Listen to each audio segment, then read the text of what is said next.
សួស្តីបងប្អូនទាំងអស់គ្នាថ្ងៃនេះវាត្រីរន្ធត់ចេញមកទៀតហើយ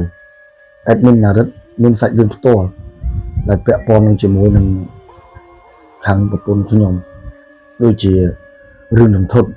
ដែលខ្ញុំជួបផ្ទាល់នៅឯខាងស្រុកកំណើតខាងប្រពន្ធខ្ញុំពីមុនគេហៅថាខាងប្រពន្ធស្រុកកំណើតទៅឬកដាស្ទឹងអីចឹងទៅក្នុងអំឡុងឆ្នាំ2009ដែលប្រពន្ធខ្ញុំបានសម្រាកូនខ្ចីសម្រាកូនបាទអំឡុងនោះហើយគឺនៅខាងឯប្រពន្ធខ្ញុំឆ្នាំ2009 2008มันមានទេភ្លើងទឹកក៏មិនមានដែរមានតែទឹកម្ដងទឹកស្នប់បាទអញ្ចឹងឡងពេលនោះហើយគឺប្រពន្ធខ្ញុំគាត់បានសម្រាកូនខ្ចីអញ្ចឹងបងប្អូនត្រូវដឹងថាអ្នកដែលកូនខ្ចីគេខ្លាចបំផុតគឺស្អីគេខ្លះហ្នឹងអញ្ចឹងបងប្អូនដែលមានកូនខ្ចីសូមកុំស្ដាប់អញ្ចឹងអ្នកកូនខ្ចីយើងត្រូវការដាក់អីខ្លះដូចជាអីឡាឬហាចាមកសូត្រ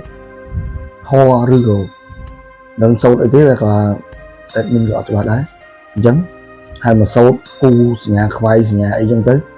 ដើម្បីជៀសវាងអីថាព្រីកលាភ្លើងអញ្ចឹងបងប្អូនចាស់ទុំហើយជាអាចដឹងជាងខ្ញុំអញ្ចឹងរកកូនខ្ចីគឺវាខ្លាចបំផុតពេលនោះហើយដែលជាប្រពន្ធពេលដែលប្រពន្ធខ្ញុំសម្រាប់កូនហ្នឹងគឺជាលក្ខណៈផ្ទះទៀនមិនមានថ្មដូចឥឡូវហ្នឹងហើយទេអញ្ចឹងផ្ទះទៀនរបស់គាត់គឺផ្ទះទៀនតាមភូមិស្រុកបងប្អូនដឹងហើយវាមានប្អួតដែរប្អួតខ្លះប្អួតឈើទៅបិទបើកទៅតែបើផ្ទះម៉ែក្មេកខ្ញុំគឺប្អួតគាត់ទៀនបិទបើកចេះមកទេចឹងវាអត់មានពលឺអីទេពីអ្នកក្រៅនោះមករុញក៏គេរុញបើកបានដែរហ្នឹងផ្ទះទៀនឲ្យបែរលក្ខណៈថាបែរទៅដីម្ខាងទៀតគឺអត់មានអ្នកនៅចិត្តទេមានតែម្ខាងទៀតនៅតែក៏គេអត់បាននៅដែរអញ្ចឹងហើយមានតែផ្ទះប្រពន្ធខ្ញុំមួយទេក្រោយមកទៀតម្ដាយខ្ញុំបានប្រាប់ប្រពន្ធខ្ញុំថាខ្លួនឯងបើសិនជាពីណាហៅពីណាអីគុំឆ្លើយឲ្យសោះព្រោះពេលហ្នឹងនៅតែម្ដាយខ្ញុំហើយនឹងប្រពន្ធទេហើយឪពុកក្មេកខ្ញុំគាត់ជាអ្នកចុងភៅអញ្ចឹងគាត់ទៅបាត់ឲ្យដេកទៅ2ថ្ងៃ3ថ្ងៃអីចឹងទៅតាមរោងចិត្តឆ្ងាយអញ្ចឹងណាបងប្អូនតែយើងដឹងស្រាប់ហើយចុងភៅទៅមើលមក2ថ្ងៃដូចជារោងអញ្ចឹងទៅឡោះហើយអញ្ចឹងមកដល់វគ្គប្រពន្ធខ្ញុំវិញគឺគាត់ម្ដាយខ្ញុំបានប្រាប់ប្រពន្ធហ្នឹងបើសិនមានណាហៅស្រែកអីគេឲ្យហៅគេឲ្យឆ្លើយទេដោយសារយើងកូនខ្ចីយើងដឹងហើយចាស់ទុំប្រហែលជាដឹងជាងខ្ញុំអញ្ចឹងអេដមីនធ្លាប់ឆ្លងកាត់ជាការពិតរបស់ក្រុមគ្រួសារខ្ញុំអញ្ចឹងចង់ចែករំលែកឲ្យបងប្អូនដឹងអញ្ចឹងបានគេថាមិនឲ្យឆ្លើយទៅស្អីតែទី1មានមកប្រឡំតាមពិតមានមែនបងប្អូនមានមែន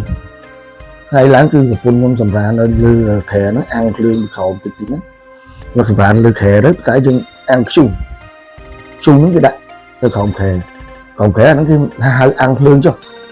អញ្ចឹងក្មេងជំនាន់ក្រោយនេះប្រហែលជាគាត់អត់សូវស្គាល់ទេភាសាអាំងភ្លើងអីចឹងសំទោសបើសិនជាបងប្អូនដឹងក៏ល្អដែរលក្ខណៈអាំងភ្លើងតែឥឡូវនេះគេជឿតាមចាក់ថ្នាំពេទ្យសម័យឥឡូវ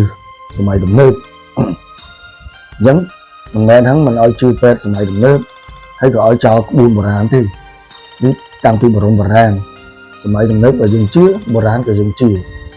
ដូចអបិយជំនឿអញ្ចឹងបងប្អូនមិនជឿកុំប្រមាថបាទគ្រាន់តែថាយើងទុកក្នុងចិត្តទៅហើយពាក់ព័ន្ធនឹងរឿងប្រពន្ធខ្ញុំដែលដេកអាំងភ្លើងហ្នឹងគឺបានហៅគឺជាសម្លេងស្រីផងសម្លេងនេះផងតែគាត់អត់ឆ្លើយទេ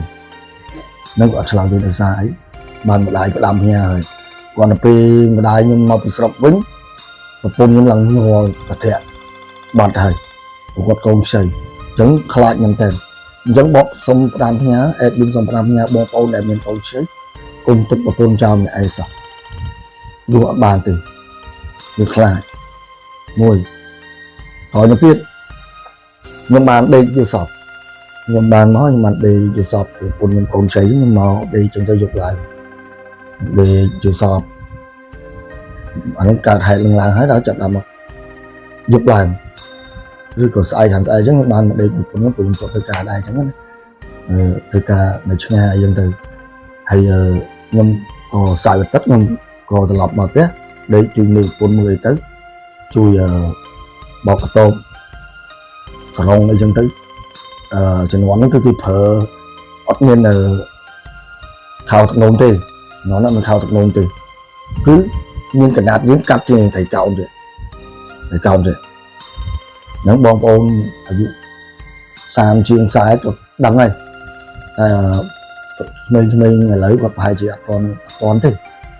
អត់ស្គាល់ទេហ្នឹងហើយហ្នឹងយកទៅបោកយកអញ្ចឹងណាឧទាហរណ៍ហ្នឹងគឺជួយសម្រាលការងារគាត់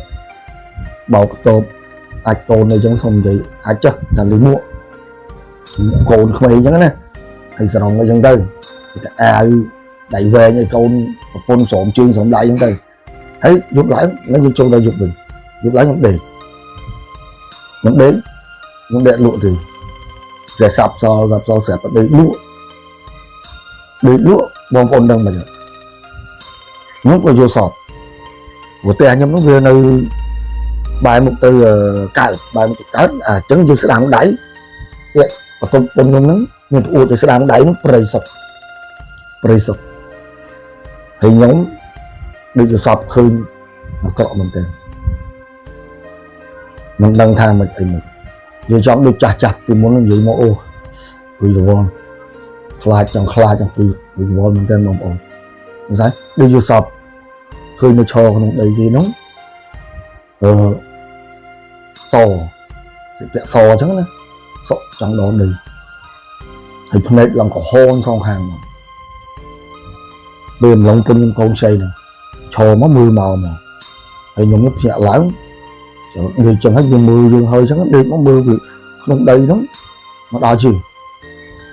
ហើយយើងកន្លែងទៅឃើញវាប៉ុន្តែវាអត់ហ៊ានចូលដីយើងទេអញ្ចឹងបានថាមានផ្ទះមានដីមានប្រភពយើងត្រូវមានជើងធំមានអីចឹងទៅធំអីទៅសូមឲ្យញាតិមិត្តចេះមួយសូមឲ្យវត្ថុស័ក្តិសិទ្ធិនៅក្នុងដីយើងជួយថែសារអញ្ចឹងណាបងប្អូនសូមឲ្យអ្នកមានក្រក់អីចេញចូលអញ្ចឹងណាអាហ្នឹងគេជួយថែសារអញ្ចឹងតែឃើញហើយវាអត់ចូលទេហើយខ្ញុំឡើងខ្ញុំភ្ញាក់ឡើងក៏ខ្ញុំប្រាប់ម្ដាយឃើញតែខ្ញុំអត់ប្រាប់ប្រពន្ធទេដោយសារគាត់កូនខ្ចីហ្នឹងហើយក៏មកចាប់ដើមប្រាប់គាត់រៀបរាប់ទៅខ្ញុំសួរនាំម៉ាក់មិនគាត់ក៏មកដែរគាត់និយាយមួយឪក្មេងចឹងទៅគាត់ក៏រត់ទៅហៅអាចារ្យមកទៀតអាចារ្យមកពីលឺចឹងគាត់មកប្រោះព្រំអីចឹងទៅប្រោះព្រំប្រោះអីគូសគូអីគូសញ្ញាខ្វែងលឺក្តារអីយកក្តារផ្ទះអួចអីចឹងខែអីចឹងអស់ហើយយកបន្លាយើងដាក់ថែមទៀតហើយគាត់ក៏ភ្ញាក់5ថ្ងៃដែរដូចម្ដាយនិយាយចឹងណាគុំខ្លោចផ្ដេសផ្ដាស់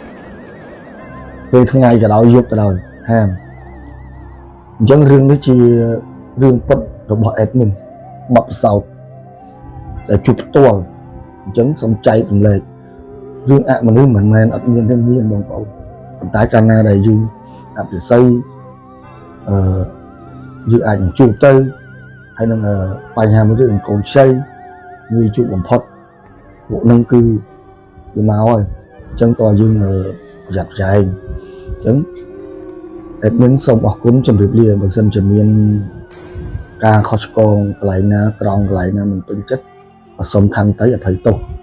ពីសំណាក់បងប្អូនទាំងអស់ទាំងក្នុងស្រុកក្រៅស្រុក